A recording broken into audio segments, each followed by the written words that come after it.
Hello, gentlemen. Welcome back. It's Confidently Wrong. Hello, Savon.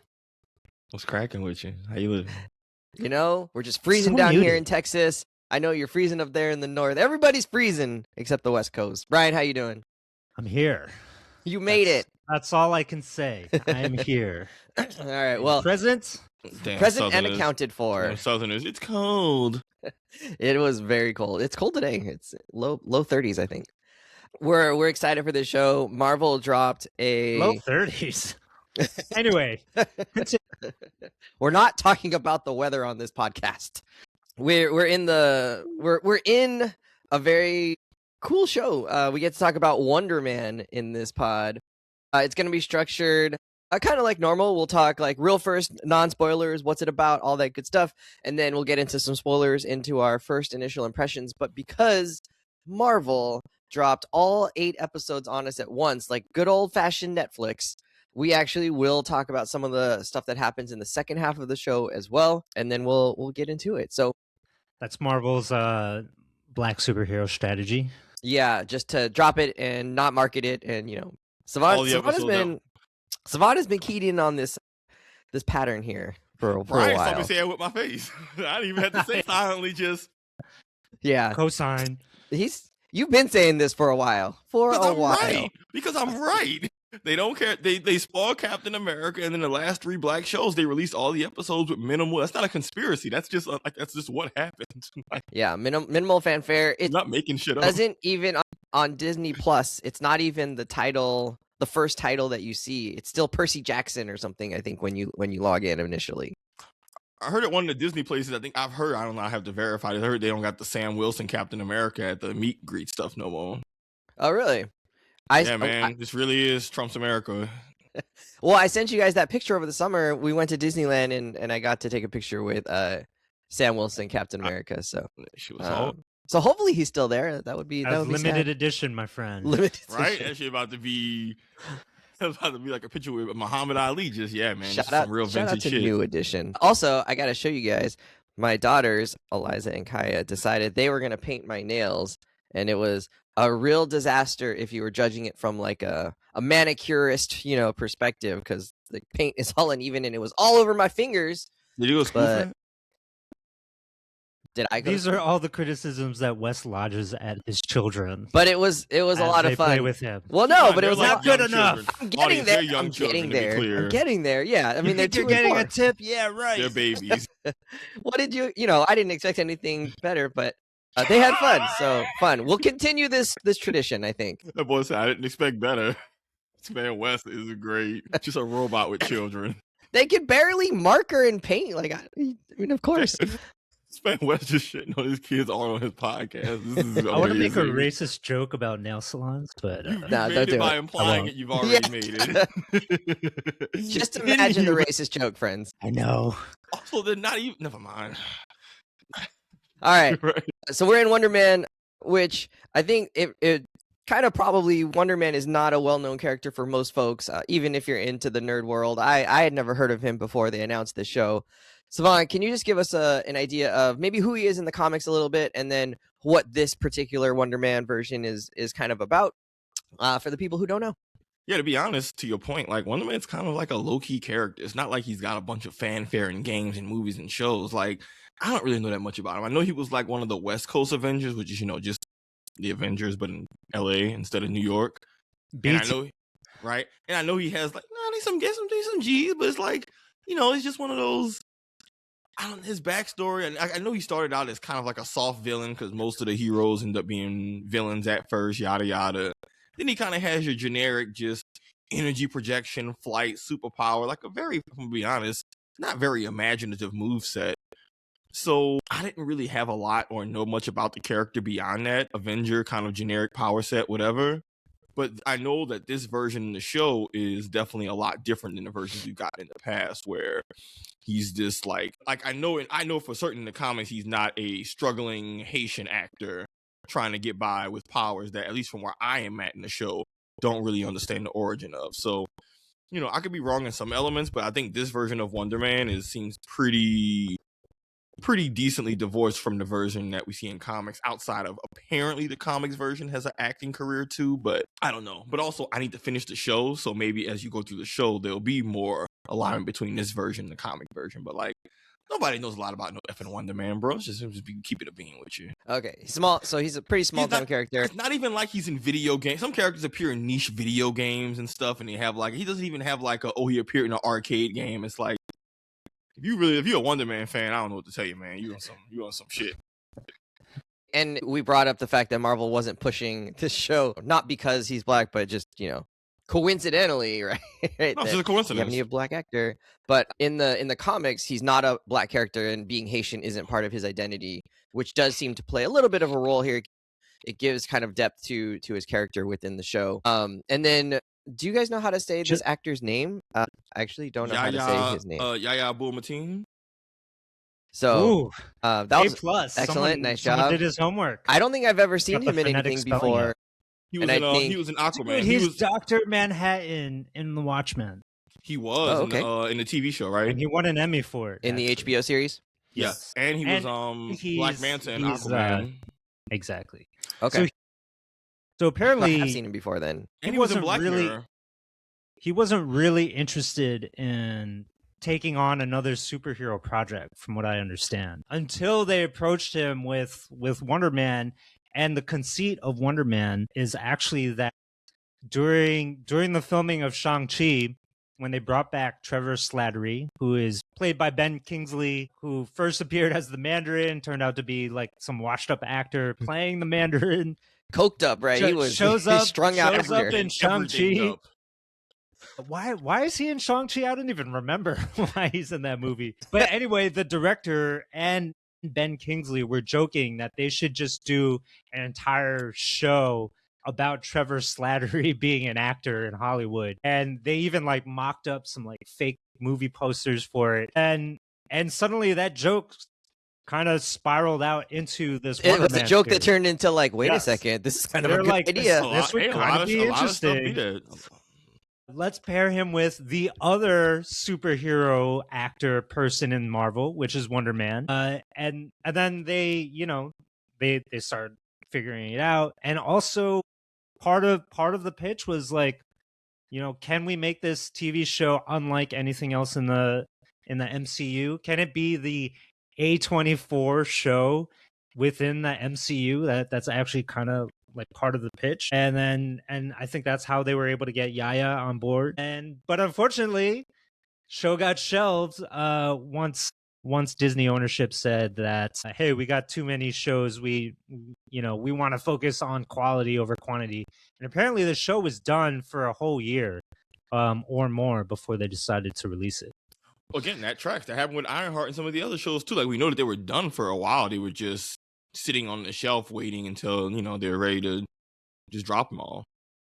But that makes sense though, because like I was curious as to how he ended up in Wonder Man, knowing that he had been in Aquaman and all that stuff. So it makes sense considering what we know about the show and how it's turned out, that like they really sold it well and pitched it well to him. So I'm glad. Nice. And we'll talk about this later, but the actor Yahya Abdul-Mateen, is that how you say it? Abdul-Mateen? Yahya Abdul-Mateen. Abdul-Mateen. Yeah, it kind of reads the way it looks. Gotcha. Okay.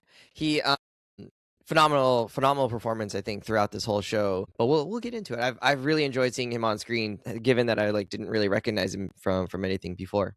So okay, so let's just really talk about those first 3 episodes for the next little part here. Definitely going to be some spoilers. If you haven't seen it yet, highly recommend it. Each episode's only about half an hour, so it's a pretty quick watch. You can binge it in a day or 2 or 3 without really trying that hard. So it's oh, you don't like, I know Savon doesn't like binging, but I didn't say anything.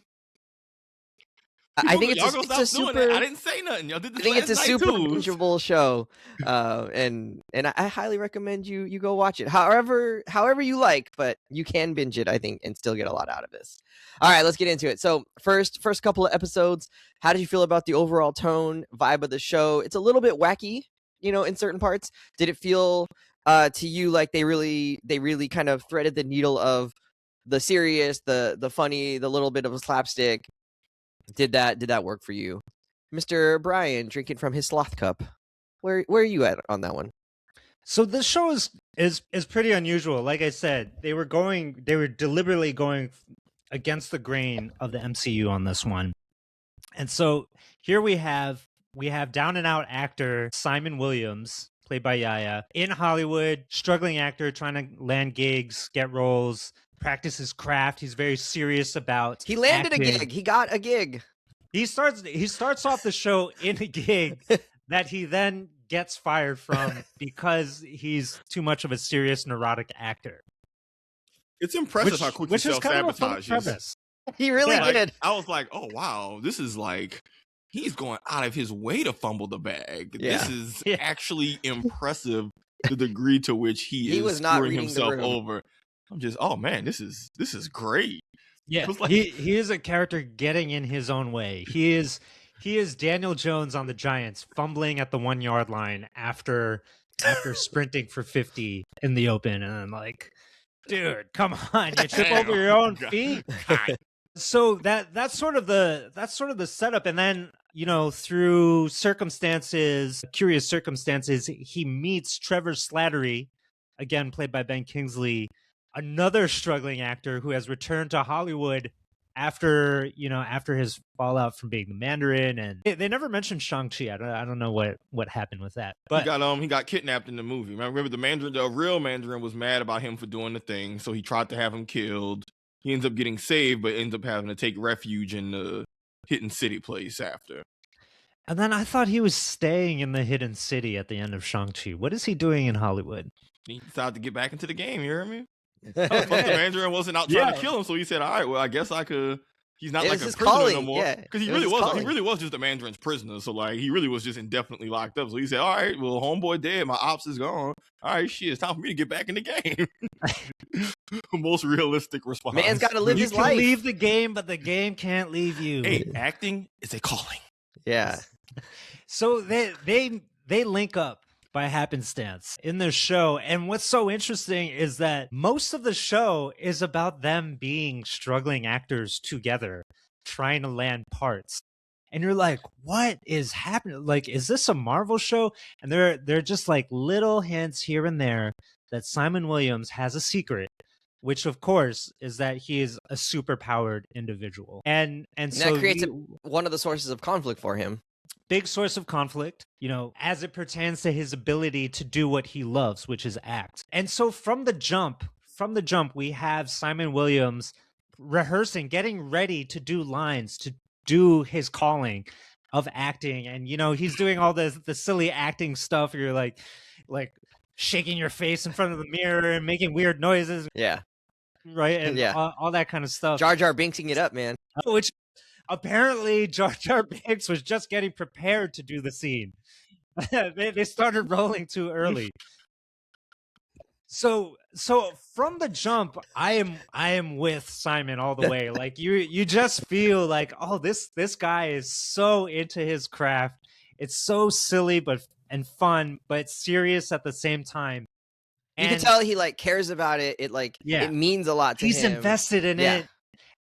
And he's got sort of that inner fire and desire that is just like classic Hollywood hero type stuff that But of course it's meta because it's about Hollywood and acting. But he's definitely giving theater to kid though. He's definitely giving theater kid Oh, absolutely. He was about theater, about thespianship. Casually quoting, just knowing all the quotes. He don't just, to your point, he really about this life. Yeah, he's trying to really embody the character, understand the characters. That was his whole thing. That's what got him kicked off the show. Is he's really trying to understand why would a character say this word? What tone would they use? What choices are they making? And really trying to intellectualize and break down, digest every single parts of things. And you appreciate that, right? As a viewer, you're actors who take this seriously and spend that time on doing it. It's really cool to see someone really take their job, their craft, their passion that seriously and to that degree. And at the same time, you can tell that this is actually sort of his toxic, obsessive behavior that's not actually good for him. He's not able to embrace who the character is or embrace the moment like an actor needs to be able to do. And I think like you could say that for any job, right? Like if Brian gets too into the weeds on how he's editing a show and is just focused on like, well, is it like this click that I need to, or is it like this millisecond later? And it's like, well, you've lost the plot. Like focus on his people the story skills. that you're been telling. talking to my director. His people look. His people skills are ass. They're terrible. Like, he has no friends. They make it really clear he's never made a friend. His girlfriend leaves him, basically in the second scene of the show. Yeah. So, not even because he lost his job. She's just ready to leave. She's already packed up. Yeah. She's like, look, you are unavailable. He doesn't have any friends, and he goes on these long bits where they're like, hey, sir, this is a Wendy's. And we do not have time for this. Which I have thoughts about his character so far, which will be fun to discuss. All right. Well, get into it. I think the tone of the show to me worked for a lot of it, especially in the beginning. I think there was a nice mix of like, we're learning about these characters, who they are. The tone was cool. The sets were cool. The scenes were cool. And so there's just a lot of stuff. I think in some ways, I think if you're a little bit tired of, Hollywood looking at itself, you might not enjoy it because there's, you're looking behind the scenes at sets at, like how people interact with the PAs, how all of this stuff like happens behind the scenes, a little bit more logistical stuff. You're on a sound, a studio lot. So, I mean, I would get it if you're kind of like, why is Hollywood making another movie, or show about itself? We just had the studio. We just had we love Hollywood loves to write movies about writers writing movies because the writers are, going That's through the it life themselves. they live. Yeah, exactly. So if I think that's the only part that maybe would turn somebody off, but I think it's worth it if you stick through it because there is a story here that goes beyond that. I mean, but if you're so jaded that you're sick of that, you're sick of superhero stuff, it's like, why are you watching Disney Plus? Just go. Like at that point, you're at the meat store mad you can't find veggies. Like, hey. Well, you might want more of the superhero story and less of the acting side of it or the production side of it. That's I think in the context of like a Marvel Disney TV show, this is a huge breath of fresh air relative to what you would normally get. And I think that's the important part is that it gives the same vibe that some shows like Agatha or WandaVision gave in terms of, okay, the show is trying to just do its own thing and be its own thing. And I think that's what at least when it comes to the tone and all that, I think that's what I've liked the most is that, at least for me, I'm not looking for a specific thing. I just wanted to feel like you're trying to do your own thing. And as long as that feels organic or sincere, usually that's a good sign and gives me a lot of goodwill going in. But like, to your point, the biggest Marvel reference we got was, besides the Mandarin shit, which is a hilarious joke, a hilarious recurring bit. Yes, I'm the Mandarin. It's like Rogers the Musical. But other than that, they keep it tight. And I guess to answer the question, I think it works. The tone works, and like just the way the world and kind of context of the MCU they planted us in works because, to the point of the plot, like the people in the story don't want superpowers. Like Simon's also is almost an interesting character because it's like, we always have these podcast discussions. We're like, oh, if you could have one power, what would that power be? And someone always picks a power that's like, okay, this is good if you want to just fight people and blow shit up. But if you're trying to work your day job, this is a useless power. And meanwhile, this is like the show. That's like the premise of the show. Like, hey, what if Wes's dream was to be a really successful school teacher, but his power is to blow shit up? And that's not conducive to what he wants in life at all. But he also has to hide it. And I'm like, okay, this is like, that's different. I don't know. I rock with that. We haven't really had other Marvels. The closest is maybe She-Hulk, but She-Hulk was definitively a sitcom. So I like the tone of what Wonderman is, and I can't wait to hear more about what y'all thought about the rest of it. But like, unlike She-Hulk and Agatha, which even though they branch out into their like sitcom legal drama show, and then sci-fi musical or fantastical musical show that Agatha is, like, they're still very much in the sci-fi realm. They're still very superhero-y in a way. Whereas this show, confoundingly is maybe 15% like superheroes, 15%, maybe even 10% sci-fi. Less.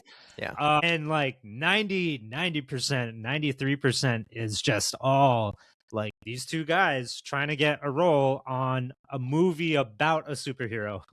Yeah. Which is they're trying to get on the remake of the Wonderman movie that apparently exists in the MCU. And so that is like I think that is like a huge gamble that the show is taking. And I actually wasn't sure if you guys were going to ride with it or not.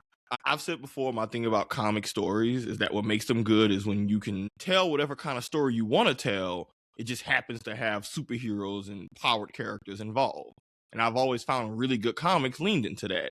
It's a story about civil rights and discrimination, but with people with power. It's a story about acceptance and family, but with people with powers. And that's kind of what Wonderman leans into more than all of the other Marvel shows, to your point. Like the other good Marvel shows do that as well, but this one leans even further into just its base genre. And to your point, this is really just a grounded-ish people story in a super-powered world, but in the way we talk about actors, shows doing like the ratio of, hey, how much do you want to balance things out? This is a unique balance, but it's a ratio that like is bold, but I think works. And to the meta part of the show does a good job of refreshing something that maybe feels a little stale.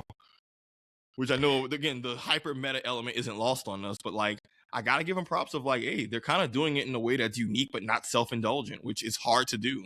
So did you guys relate to Simon Williams and to Trevor Slattery in this and their chemistry together? Or in the first few episodes, were you like bought into them as characters, Savon? Yeah, absolutely. Simon. So this is what's interesting. Again, I know I'm saying this from a first 3 episodes perspective. Yeah, and this isn't a which bad is what we thing. want. We'll talk about. Me and Brian are going to actually continue the pod after this little mini discussion here, and we'll talk a little bit about this. Eject Savon from we're gonna get me out. We're gonna mute block him, and then we'll talk about the last parts so that we don't spoil it for Savon. And if you don't want spoilers, obviously, like we'll save that last half of the show for later. So we're not going to talk about the second half of the show yet. We'll get there in a little bit. Yeah, Savon. but I love the dynamic. I like the way they characterize Simon of like this. He's charming, he's talented, but man, his awful people skills are just so blatantly obvious in like the way he talks to his agent and the texting, and she says, "Stop texting me," and he keeps texting her, and just him trying to finesse to get into the casting call. Like we've met people. He immediately comes off as very real and relatable, which I find like not relatable in the sense that I would do that shit, but it's just like, yeah, man, I've met people like you, and this is funny to just watch you stumble through all of this. What I didn't expect was that, and it makes sense from like I'm realizing it makes sense from a storytelling perspective. The first few episodes, it's almost like we're watching it from the perspective of Trevor Slattery, and we're sharing his perspective as the audience to learn more about Simon. Because he's such a guarded person, even we, the audience, don't actually know that much about him or the kind of person he is. Most of what we've learned about him has been how other people talk about him, sometimes even when he's not around. Like, I just finished episode 3, and what I loved the most is that it was just Trevor talking to his family at the mom's birthday dinner, and that's when you learn more about Simon, I would argue, than any other time. But I love that.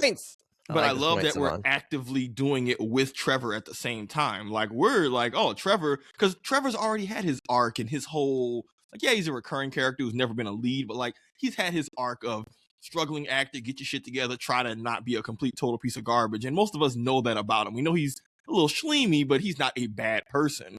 So we already empathize. So we're kind of, his heart's in the right place. His heart's in the right place, right? And we know he's passionate. And so when he's learning about Simon and we're doing it at the same time, there's moments where at least I felt me and Trevor were kind of having identical reactions at the same time, because we're like, oh, this guy's so charming and charismatic. Oh, he's never had friends. He has this really strained relationship with his family. He's clearly an outsider in all these spaces, and Trevor's being strong-armed into having to, like, you know, kind of set him up. And I like that. And this isn't a critique, but I actually like that the first few episodes, it kind of leans into the Simon's girlfriend says, you're guarded. You don't tell me anything. And even as the audience, we don't really get told anything about Simon. We don't see that much about how he moves through his life to know a lot about him as a person. We learn that he's a deeply hurt, flawed, he got a lot of baggage, he got a lot going on. But I like that they use Trevor as a proxy for the audience to kind of go about that, rather than overly relying on flashbacks or overly relying on the main character telling a story from their life that's like, okay, this is clearly exposition. Like, the exposition feels better coming from other people who have a reason to talk about it, rather than a really closed off man who clearly doesn't want to talk about his powers because he knows that'll F up his entire career. So I thought it was a good like storytelling element. I'm sure that we're going to get more Simon as the show goes on in terms of him kind of being, we're not just learning about him through other people, we're learning about him through him. But I've enjoyed how they've initially kind of introduced us to the character through someone else we probably are a little bit more sympathetic, empathetic, and familiar with. But I don't know if I like Simon in terms of him as like a person, but I like watching his character just move through the world because I really just am enamored by the idea of someone who has this godlike power, and that has nothing to do with the path to his, like, what he wants in life. Yet, I'm sure that'll switch up as the show goes on, but as of now, it's like, yo, his godlike power does not help with any of his problems in life right now with his family and career. And I just think that's a really compelling, I think that's just a really cool, it's almost the way, like, the same reasons good Superman stories can be told of, like, it's not really about his power, it's about his relationship with the power to what he wants to do in life, and that's more intriguing. It's not about Superman beating people up, it's about how do you balance all this shit with the regular day-to-day life he got. And I don't know, I'm rocking with that so far. Yeah, superpowers aren't going to help him land the role as Wonder Man in the Wonder Man reboot movie. Yeah, and that's dope because he says, like, I was born for this. That's his childhood. Like, I just think that's a really cool obstacle of, like, you want this and you got this and it's just not going to help. So what's the plan, player? He loves the original Wonder Man movie, which they show is like this really campy 80s sci-fi movie where he's like fighting space aliens with bad laser guns and just looks really goofy, but he himself embraces it, and it makes you wonder, like, is this just a really, really long-winded origin story for him to become the real Wonder Man? But I like your point about seeing Simon Williams through Trevor, and that's where the 10% of the MCU comes in. And I'm gonna kind of spoil the end of the first episode here. And the reason why Trevor is being injected into Simon's life to observe all these things is because dun dun dun, he's actually spying on Simon Williams for the Department of Damage Control, which I think the last time we saw them was at the end of the Ms. Marvel TV series. Is that right? Where they're the government agency in charge of cleaning up after superheroes and like keeping tabs on superpowered individuals and, you know, eliminating those kind of threats within the US. So they have actually been monitoring. Oh, that's right. They were at the end of the second Spider-Man movie, right? And She-Hulk. They've been kind of like a so pretty. They're in the ether. They're in the MCU ether. And so they have their eyes on Simon Williams. They know that there's some curiosity here about what's potentially a dangerous, superpowered individual. They are leveraging Trevor's background as the Mandarin, you know, for your freedom. You got to get us intel on this guy. And he's an actor. You're an actor. Make this happen. And so I think that little bit of MCU-ness actually is something that keeps the plot moving forward in this series that would otherwise just feel like kind of like two acting buddies going through Hollywood. It lends the show a little bit of conflict and oomph because Trevor's playing two sides, right? He generally also wants to act. He generally also wants to land a part in the Wonder Man reboot movie. He genuinely likes Simon, right? Like they start getting along because they're jiving over their love of acting. They're kindred spirits, right? Like they're scene partners, basically. It's like, this guy's my scene partner. And the show becomes a lot like the other TV show Barry in that sense. For those of you who don't know, that's like an actor who's actually secretly a top-notch assassin trying to make it in Hollywood. So not too unlike Wonder Man. So they're like buddy scene partners, but he has a mission that he's got to inform on this superpowered individual. He's trying to get intel. So that sort of is clouding their interactions and might be leading us for some sort of climactic moments later in the show. Yeah. Yeah, that has to come to a head. If it doesn't, that's crazy. Yeah, absolutely. And what I'll say is just, Brian, just to kind of co-sign your point, I want to give Marvel props of like they've done a solid job post Endgame of like certain background forces actually being recurring enough to where you feel their weight in the world. Like when you do Google when does damage control pop up, I'm like, oh, they're in She-Hulk, they're in Spider-Man, and like the first Spider-Man, you know, with Michael Keaton and all that, you know, Homecoming, they're in that.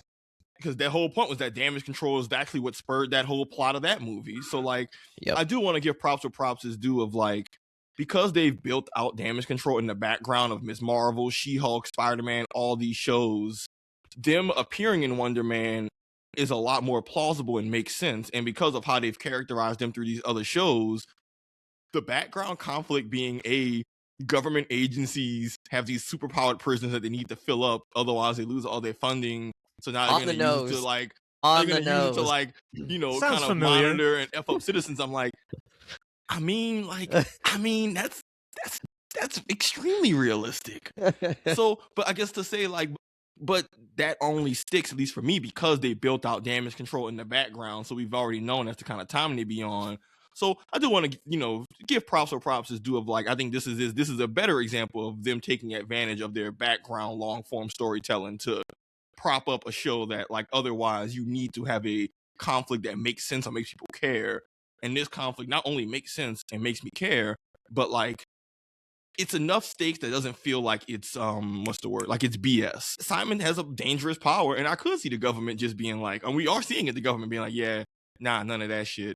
And they have a track record. So this is a good use of them using their collective toolbox of plot points and shit to like actually improve the show. And, you know, I hope that trend continues. All right. Well, we're about to say goodbye to Savon, but before you leave, Savon, after 3 episodes, if someone is like a little bit on the fence, or like, I don't know if I want to invest in this show, like it seems like it's just a one-off or whatever. Maybe it's not something that I need to see in order to understand the MCU, or like I haven't really been impressed with the MCU like offerings lately, especially on their television side. What like, are you invested after 3 episodes? Are you like, yes, this is a must see? Are you like, this is like, for some people it's a must see, for some people it's like a skip? Where are you at on that? If you like Marvel stuff, but you want to still just try out something a little bit different, and you enjoy that the TV shows tend to do something different, I think you'll enjoy Wonder Man for a similar reason of like, it's just a breath of fresh air. Like if you like the Marvel universe and world, but like to see unique stories told, I think at least for me, it's delivering on that, and I'm hoping that the rest of the show delivers. But also, if you're someone who just doesn't like superhero or Marvel shit, I'm past the point of trying to sell people on something that, like, if you're not into the other stuff, you're not going to be into this. So, you know, it's one of those, they ain't got to fit a square peg through a round hole. If you don't like Marvel superhero shit, then this show isn't going to be what changes your mind about that, because you're probably just not into the genre. But if you are, sort of, but I think refreshing, and I think is apt. Like, to all people I know who actually like watch superhero type shit, I've told all of them you should check it out, and people who finished it have told me that they're really big fans of it. So I've only heard positive reception from people who are actually into this just form of media. But, you know, again, I'm just past trying. But, you're not trying to win over horror movie fans to go see, like, people who don't like horror to see a horror movie. No. If you don't like it, this isn't about to change that. No, but I also think because I don't care.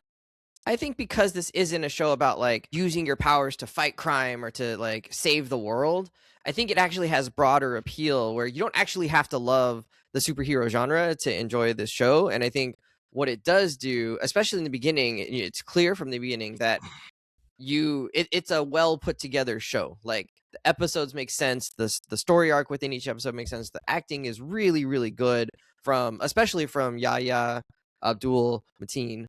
But well done. Yeah, Bravo. and even I'll say Giannis's last name. Even Ben Kingsley, obviously, right? Like supreme actor, really great. We get some cameos in here, in the first few episodes. Like it's a show that feels a lot more genuine and real right from the get-go. And I think some of the other shows maybe like lack some of that connection, and like the actual interactions between characters didn't feel very like real in some way. It felt like sort of more artificial. So I think I would go a step further than you and say like, my first impression was like, wow, this is cool. I love how it's put together. It feels like you knew there was skillful directing and acting happening here. The writing was pretty good. And I think part of that is like, Brian, you binged the whole show. what made you binge it, right? Because I don't know that you're like really. I feel like you're a little bit on the superhero fatigue, Marvel fatigue, Star Wars fatigue. But you watched the whole thing in less than a week. I think you texted us on Tuesday and said I hadn't even started yet. From the beginning, like, why did you get so hooked in? And like, what should like? Do you think that's going to be true for most people? I think kind of both of what you guys are saying is valid for this show. Like, I do think it's a great entry point for people not into the MCU whatsoever and who are just like, yeah, you don't need to have seen every single thing. I think if you don't get the Mandarin stuff, it hurts. Sorry. And I actually misspoke earlier. It's not A24 that they were going for. They were going for FX. They were trying to make an FX style show for MCU. And this is very much like that. If you're like into any of those shows like Better Things or even Atlanta to some degree, like it has that kind of vibe where, you know, you have these like long shots. It's very much about the actors, kind of like deadpanish type humor that's going on. That is this show, and it is at that quality. And so I do think it's a great entry point for people not interested in the superhero genre. And then on the flip side, the people who are, you know, all on board with Marvel, like I am, but kind of haven't loved all of their recent missteps, you know, or getting tired with formulaic plots and things like that. I think this show shows that they are capable of doing really high quality stuff, top-notch acting, writing, directing, etc. But still infuse it with some of that Marvel energy of like, oh no, there's some stakes here because there is this super powered individual who the government is trying to nab, and that's interesting. The show does just enough in every episode to remind you that it's a superhero show, ultimately. And I think that also would get people through the door, get the Marvel stands through the door, right? And so, like, for me, it's sort of like that nice combination of the two that kept me watching and engaged. And I will say this, you know, before Savon jumps out, that, you know, Simon Williams might be my favorite like MCU superhero at this point. Like, whoa, out of all the people I care about, I'm like, I think I really care about Simon by the end of this show in a way that is not true for, you know, like Sam Wilson or for who are some of the other like bigger heroes at this point. Like, I don't know if I care about them as much as I want Simon to succeed, right? And that is a testament to how the show lays out the character and really does a great job of using this long form storytelling and the dynamic between him and Trevor to make you feel invested. That's the benefit of TV shows. You can do way better individualized character development than movies allows you to, and it makes it a lot easier to invest and care in a character, Brian, because you just have so much time to dedicate to them just talking, living, having awkward family moments at the birthday while your family shits on you about your career and job in a language that they think you don't quite understand, but you do understand. But then you got to also deal with the passive aggressive comments from your brother about your career and job before it all blows. Like, hey, yeah, I don't relate to that at all. Turns out when you can just put just an episode, a chunk of an episode of an 8-episode series to focus on just that, turns out that's a really good driver for that's more character development than certain characters get their entire movie. So, you know, shout out to them. But yeah, Brian, I agree. I think it's a healthy mix of both. I think my only issue is, it's not a real issue, is that I wonder if someone who hasn't seen all the shit building up Mandarin, if that makes them not appreciate just how far this character has come. Like, if you haven't seen Iron Man 3, which isn't a good movie, like, will you, like, I guess my only thing is I would hate to be someone watching this show and then just they don't understand, hey, man, when people say, hey, weren't you the Mandarin? I need you to understand that is the funniest shit. Because the Mandarin was one of the worst things Marvel did at the time, and that might be their best course correction retroactive retcon they've ever done, because that went from one of the worst things ever, how the OG did the Mandarin, to them fixing it with Shang-Chi and then also making Trevor Slattery a dope ass character rather than just like killing him off and saying, hey, we never did that shit. They're like, no, we did that shit, he did it, we're all embarrassed. And that shit, I don't know, man, it wasn't the finest moment. But the way they course corrected that in like an egg and face, but acknowledge it, where I'm like, okay, that's genuinely good. And then to still take Ben Kingsley and put him in because he's such a good effing actor that it's like he randomly would have these moments where I'm like, oh wait, he's being serious right now. And the whole show is elevated for it. But yeah, I'm gonna watch some more Wonder Man, but I'll leave it to you fellas. All right. Should I just leave the call? Should I go on mute? What should I do, Wes? That's up to you. I guess you could leave the call. We'll end the recording after we're done, and then we'll All come right, back. bye. Bye. Finally, he's gone. We can talk about now the rest of it. I think we should really do like a minimum amount here, but yeah, we have to talk about episode 4 for sure. And then I think let's just fast forward to the ending, because this episode is gonna go a little bit too long, I think.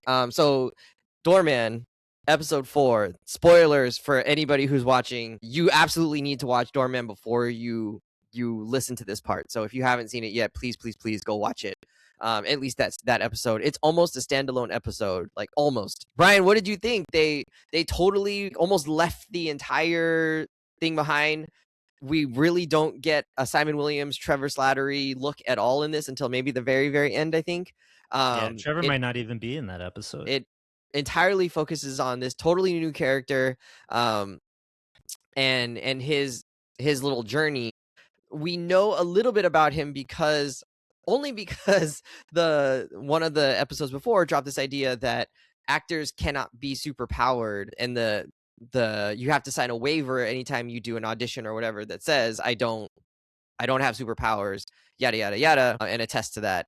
And then now we get the backstory on why this waiver exists now for actors in Hollywood. Doorman was such a fun episode and a huge left turn. Definitely something that an FX type show would do. So I was glad to see Wonder Man try it. Apparently, so Doorman really is one of the West Coast Avengers. Who knew? Never heard of this guy. It sounds like a really stupid superhero name, but basically, what is his superpower? Why is he called Doorman? Doorman at a club. He's a bouncer, essentially. Taking out some trash, touches some toxic goo, mysterious, cosmic goo or whatever, and gives him the ability to use his body as a portal between objects, I guess. So he's like, and such a good character too. He's like a guy not interested in the Hollywood paper chase, or, not at making first. it big. Not into that at all. Totally cool with his doorman job, just vibing, funny guy. And then he gets this doorman ability, saves a room full of people from a burning nightclub by like letting them pass through his body, through his torso to get out of that burning nightclub. And one of those people he saves is none other than the voice of Olaf from Frozen, Josh Gad, who is through and through throughout the episode. And then offers him opportunities. Come be part of my team because you're cool. You're doorman. And eventually, of course, he becomes like a memeable type person in Hollywood, right? He like has his catchphrase "Ding dong," because I'm the doorman, and he gets into movies. He's on sitcoms. He does like infomercials, but ultimately has a huge snafu with Josh Gad, where Josh Gad in a movie tries to go through this guy's chest to transport and never makes it out. Josh Gad in the MCU is lost forever. Is a celebrity who's lost forever in the darkness that is Doorman's chest, which is so bizarre and funny and weird. But because of that, Hollywood will not mess with superheroes in any of their TV shows or movies anymore, because the insurance accountability or liability is astronomically high.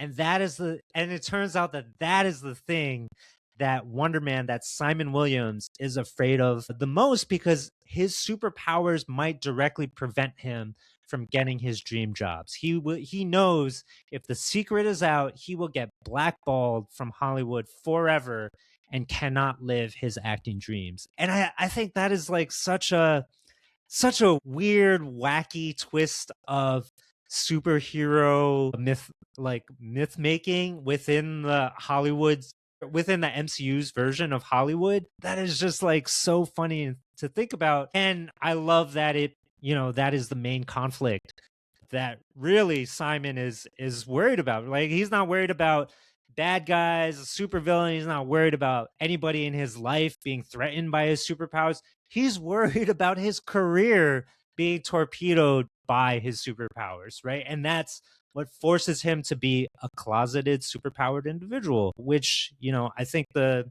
show uses to great effect throughout, the remaining, I think 4 episodes after Doorman. Yeah, I really enjoyed like the risk it takes to just put aside your entire cast and story and plot and just be like, we're gonna drop in a really like one-off episode with like totally new characters. I feel like we just watched a show last year that did that, and I forget which one it was, but I feel like it's a big risk. I mean, you're invested in all of these characters and the plot that's like occurring, and then you drop in this episode that really doesn't feel or look the same. It's all in black and white, and then you get like the Josh Gad, super cameo here, and then Mario Lopez is in it, acting as himself as an entertainment host, and so there's just a lot like that goes on here. But what I think ultimately makes it work is that it still does drive the plot forward for the general show, right? Like it just provides that background and not color, because it's not in color, it's black and white, but it provides that color that you need to understand about like why Simon is fully aware of the episodes or of the events that happened in this episode as we meet him in the beginning of the show, right? This is a throwback to, a year or two or whatever before we actually, where the show mostly takes place. And so we see him watch this on, all this unfolding on his phone at the very end. He's like, ah, crap, like, now I'm really gotta thread this fine line, and then it makes takes to like the DODC trying to unmask him and expose him for being a superpowered individual, an enhanced individual, and I think that it just works that like ultimately it does pay off in terms of like upping the stakes. There's a little bit they have to do later where someone actually films Simon using his superpowers, and now he has to figure out how to like remedy that situation, right? And it also was created by Trevor's past catching up with him, and so that creates some divide amongst them, right? So like they really do use that to propel the next part of the story forward, and so kudos to the showrunners or writers, whoever kind of thought that up and really made it work, I think, for the rest of the show. Yeah, it's kind of a slow burn until things actually explode by episode 7. So Wonderman and Trevor Slattery, or Simon Williams and Trevor Slattery, land roles in the Wonderman movie. Simon Williams is the titular star. But what's interesting in the show is that, we get glimpses of Simon's superpower abilities, and it seems like they only come out when he has these really strong, almost rageful, but also sad emotions. I feel like it's his anxiety a lot of times too. Yeah, exactly. It's like the stuff that he is suppressing are bubbling up to the surface, and he can't control it anymore. And then there's like a burst of ionic energy or something like that causes devastation around him. And so we see glimpses of that throughout most of the season until he finally finds out that Trevor is a mole and has been spying on him for the government. And on the set of Wonderman, Simon loses it, right? He is so heartbroken. This guy who is his one and only friend in life now turns out to be a backstabber. And Simon, can't control his superpowers, and he basically explodes an entire soundstage on the movie lot, which of course is going to bring in the authorities. Movie career over, Wonderman over. They haven't even finished filming it. He had his dream, it was in his grasp, and now he's ruined it all by not being able to tame his superpowers. So that was such a great climax for everything that the show was building up to, especially because at this point we are invested in Simon and Trevor's dynamic. They got the big bromance, as they say in the show. And then so like the big twisty thing, we think the Department of Damage Control is coming after Simon, but who is going to redeem himself for his past blunders? None other than Trevor Slattery, reclaiming the mantle of the Mandarin. What do you know? And I did not see that coming. Taking the fall for the explosion. Yeah.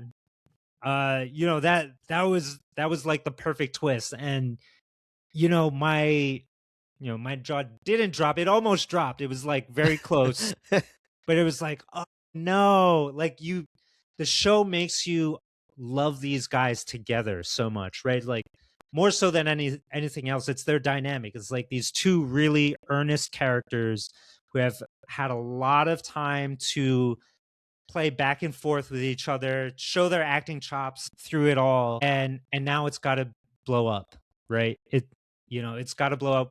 So one of them has to go, and Trevor decides to take the fall as his last redeeming act, and that is so great. That is so great that the show did that.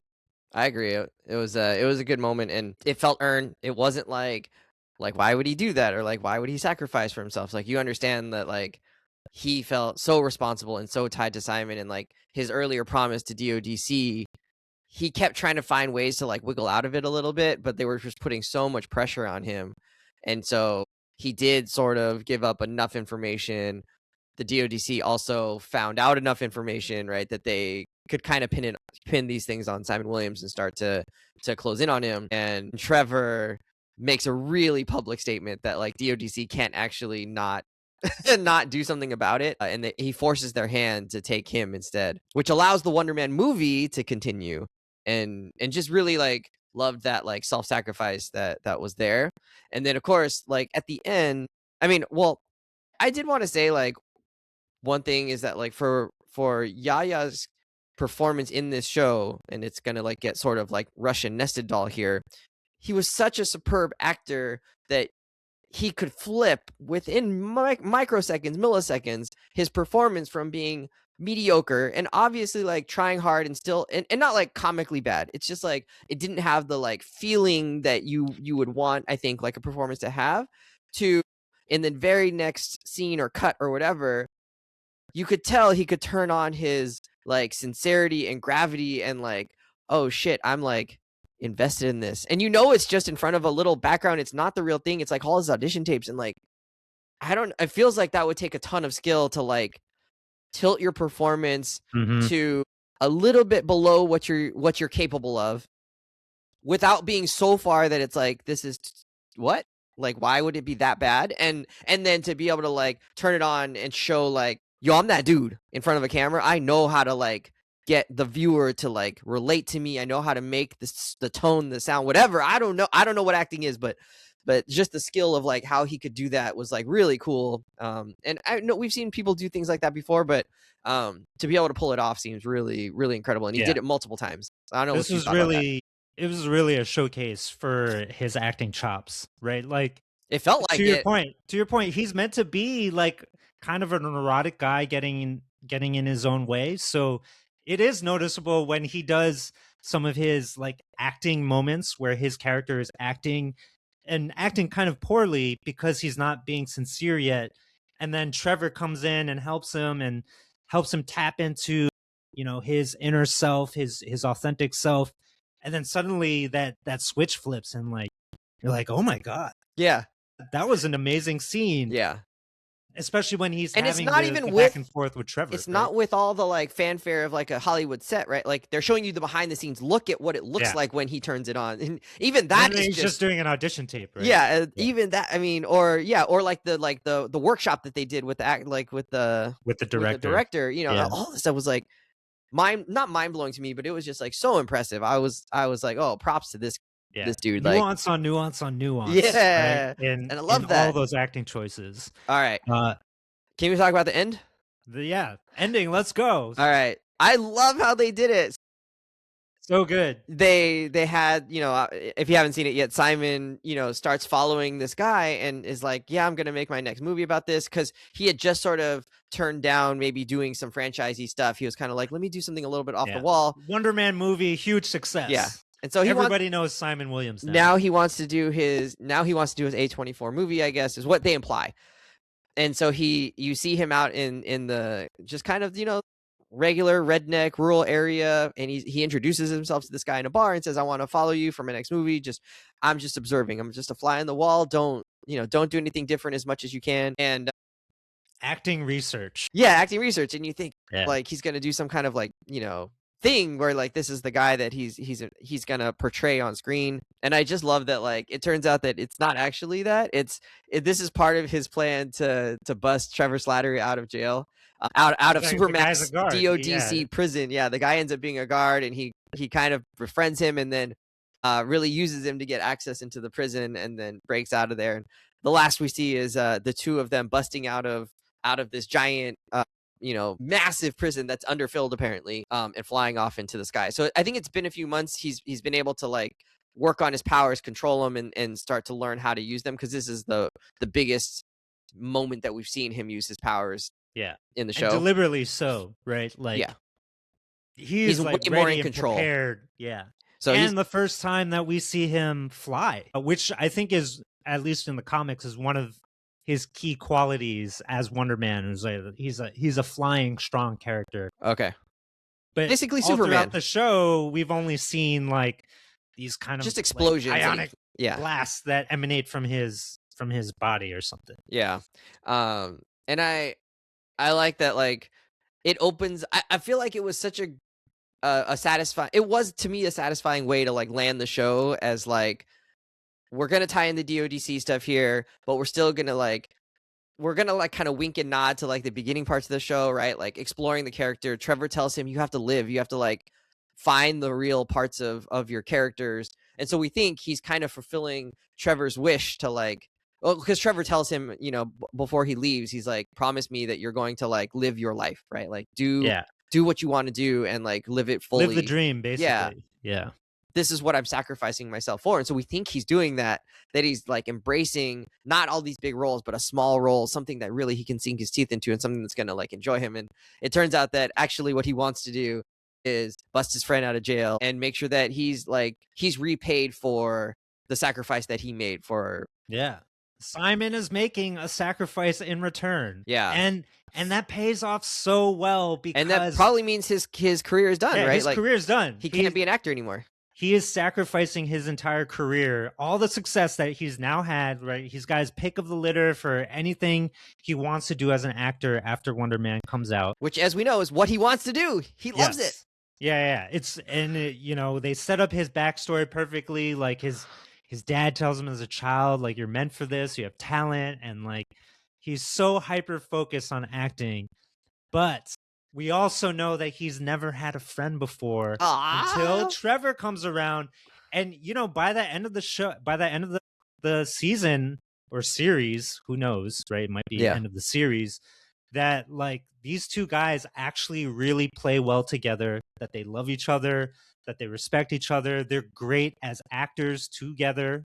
Their characters are great as actors together. And Trevor made a big sacrifice, and now Simon is returning that favor, right? He is saying, my career isn't worth a lost friendship. And I think that's so beautiful. Goosebumps. That's so beautiful. And so like when we see them, this wide shot of them flying out of the prison together, it's like, I don't know, it's like Thelma and Louise or something, like going off the cliff. And you're like, oh, that's great. I love that.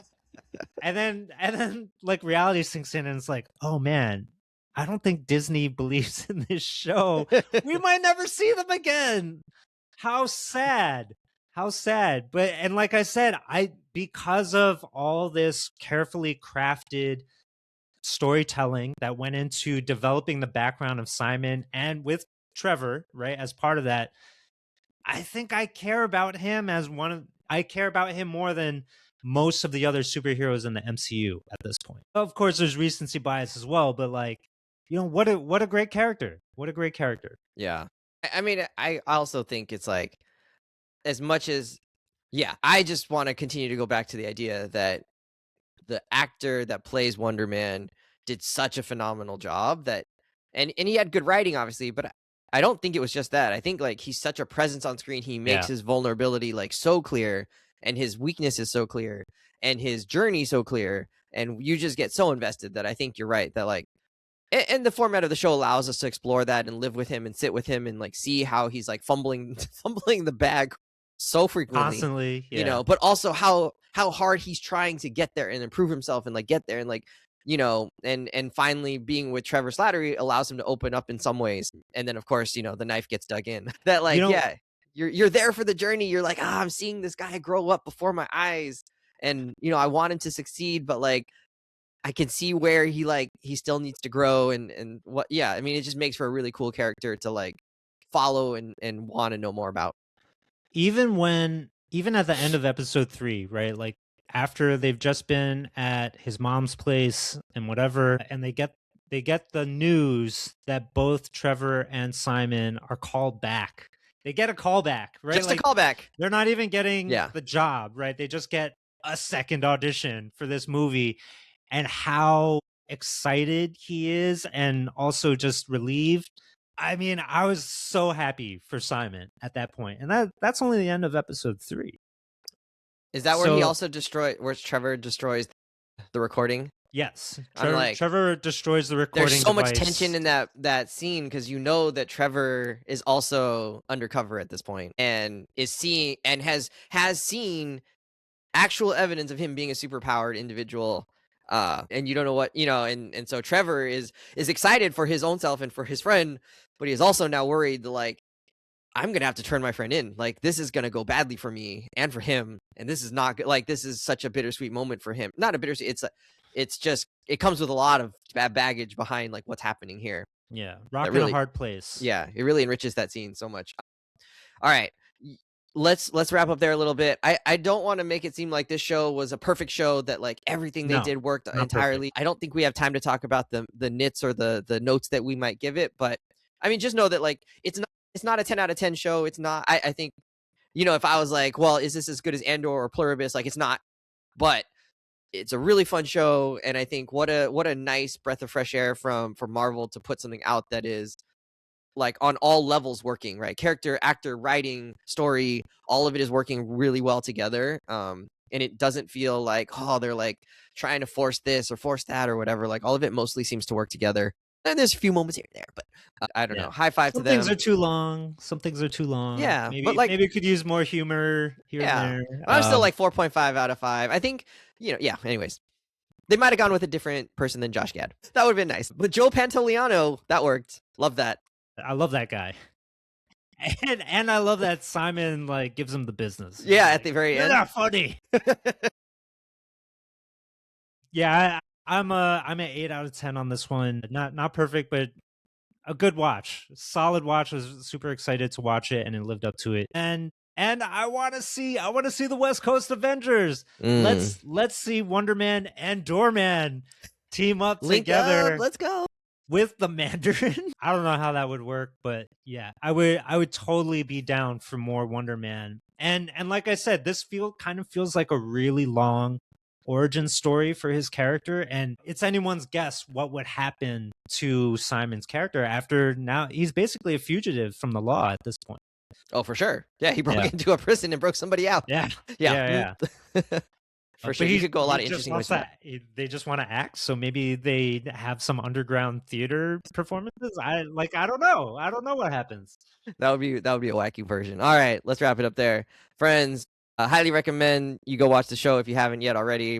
You probably did at this point if you've listened this far into the spoilers. So I hope you guys enjoyed it as much as we did. And if you didn't, let us know what you didn't necessarily love about the show or where it missed the mark for you. We'll put the show up on YouTube, on Instagram. Just kidding. We'll put a post on Instagram, but the whole episode will be up on like Spotify and Apple Podcasts, Overcast, all the casts, and YouTube. So check it out there. Friends, we're out of here. Hit us up on @confidently_pod. We're out of here. See you later. Bye.